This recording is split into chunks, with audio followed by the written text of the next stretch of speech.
Apa sih, kamu tuh ganggu aja deh. Keringetnya udah kayak sungai mengalir. Sini. Ada apa, ada apa? Kamu selama ini sebagai suami tanggung jawab nggak sama anak saya? Tidak tanggung jawab apanya? Lahir batin kah? Tanggung jawabnya? Lahir batin lah. Itu udah ada anak. Dan orang-orang yang memelihara kemaluannya, kecuali terhadap istri-istri mereka atau hamba sahaya yang mereka miliki, maka sesungguhnya mereka tidak tercela. Tetapi barang siapa mencari di balik itu, maka mereka itulah orang-orang yang melampaui batas. Quran Surat Al-Mu'minun ayat 5, 6, dan 7.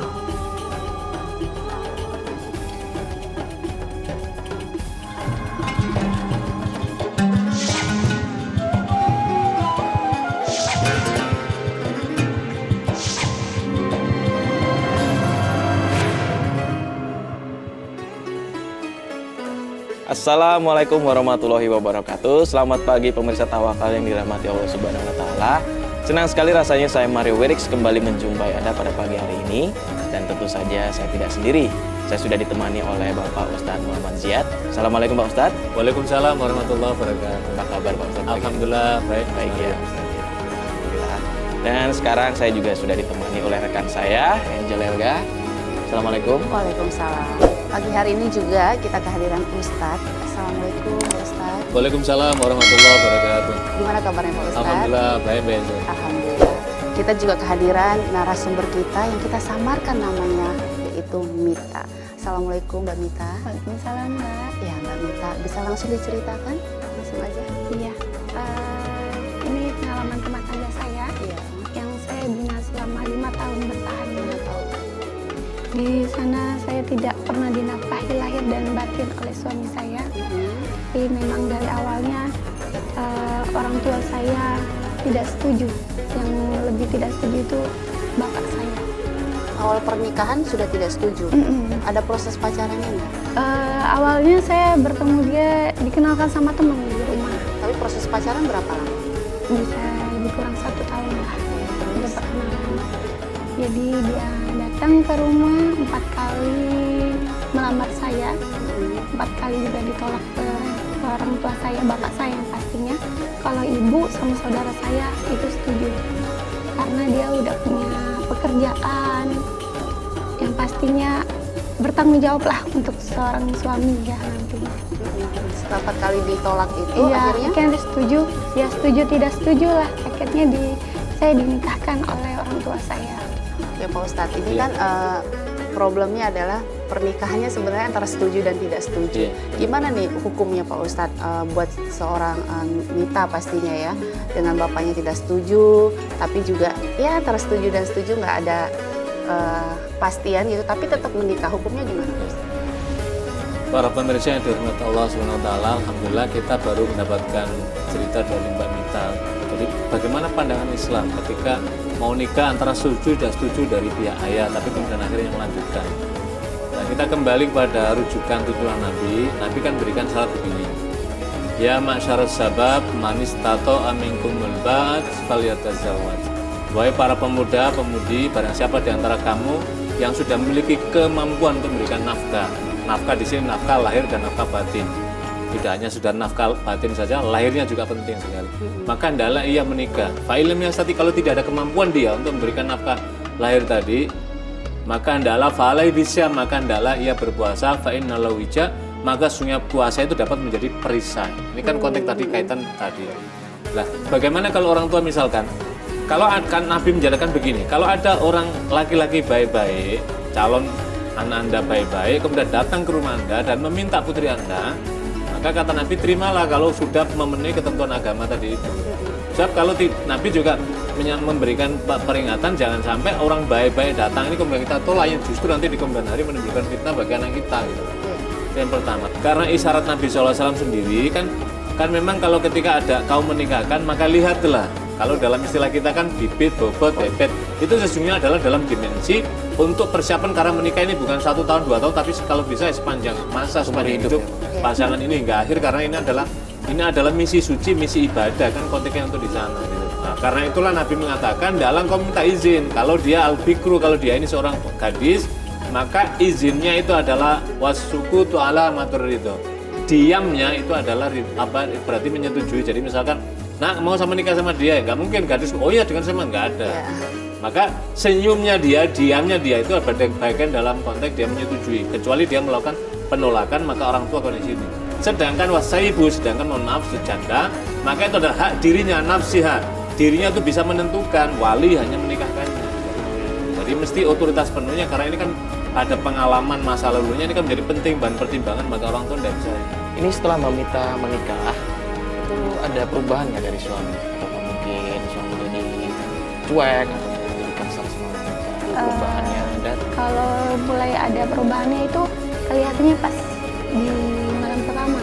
Malam pertama langsung kelihatan di situ. Iya, dari malam pertama dia nggak, memang benar-benar nggak ada yang nafkah untuk batin itu nggak ada.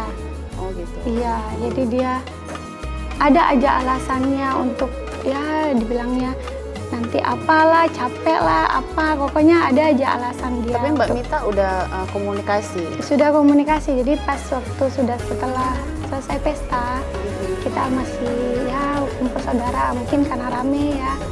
Akhirnya kita pindah ke rumah kontrakan pun dia masih, jadi jaraknya sekitar 1 bulan lebih lah ya, lebih kurang.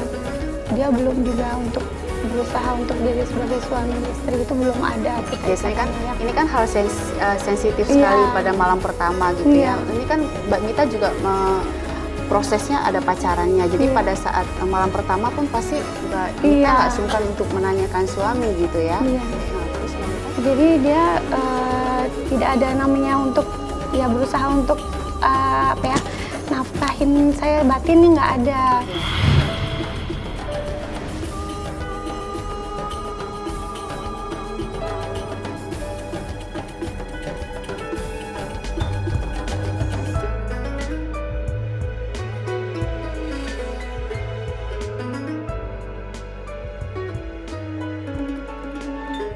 Kita kan udah sebulan nikah. Kok kamu belum nyentuh aku sama sekali sih? Kapan mau punya anak? Apa sih kamu tuh ganggu aja deh. Ini ya, aku tuh gak mau kamu sakit sayang. Kamu alasan terus. Kemarin bilang capek. Bukan apa, Mas. Kamu barengin aku terus. Kapan hamil? Kan aku jadi malu. Oh enggak, kamu tuh ganggu banget. Udah kamu tunggu ya, jangan kemana-mana kamu. Tunggu.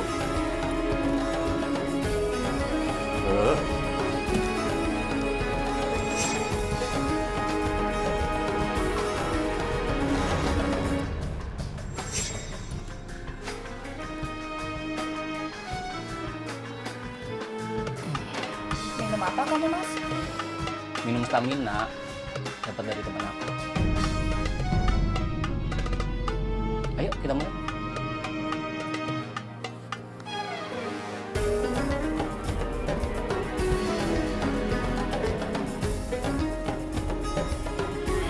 Akhirnya karena itu juga desakan dari orang tuanya nelpon terus kan, gimana, udah ini apa, sudah positif belum? setelah melewati Iya, pernikahan itu berapa lama? Ya lebih kurang 1 bulan lah. 1 bulan. Nah ini Pak Ustadz, saya pengen nanya dulu. Kalau misalkan suami yang sudah menikah sah, tapi tidak memberikan nafkah lahir batin kepada istri selama 1 bulan, tapi kondisi suaminya itu padahal ada dan tidak terpisah jarak, itu bagaimana Pak Ustadz? Masih satu rumah ya. Nah, ada kisah menarik pada waktu ketika pada zaman Nabi, para sahabat ikut perang bersama Nabi. Kemudian ada orang bertanya kepada Sayyidina Umar, berapa lama daya kekuatan seorang istri ditinggal oleh suaminya? Di kalangan para sahabat ada beberapa versi, sekurang-kurangnya ada 3 versi. Ada yang menyebut 4 bulan, ada yang menyebut 6 bulan, ada yang menyebut 2 bulan, bahkan ada yang menyebut hanya hitungan hari. Maka kemudian Sayyidina Umar ini bertanya pada putrinya Hafsah, karena Hafsah ini kan istri daripada Rasulullah SAW. Disitulah kemudian ini adalah untuk memberikan pelajaran apa, bahwa suami jangan lama-lama meninggalkan istri. Sebab ada titik tertentu suami istri memerlukan, ada kebutuhan tidak sekedar lahir tetapi juga ada kebutuhan batin.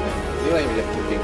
Karena itulah suami ada dua kewajiban. Kewajiban yang pertama itu adalah kewajiban memberikan nafkah, kewajiban yang kedua adalah nafkah batin. Inilah pentingnya mengapa Nabi SAW memerintahkan ketika ada salah seorang sahabat hendak menikah, kemudian Nabi bertanya, apakah kamu sudah melihat dia?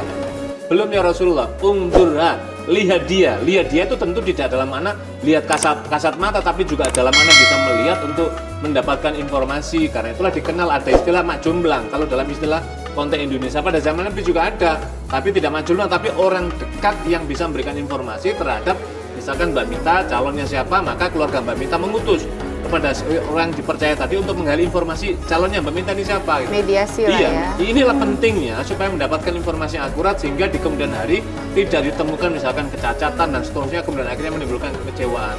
Ini adalah jadi menikah itu adalah Allah menyediakan karunia kenikmatan yang luar biasa yang tidak boleh orang menikmatinya kecuali pintunya adalah melalui nikah.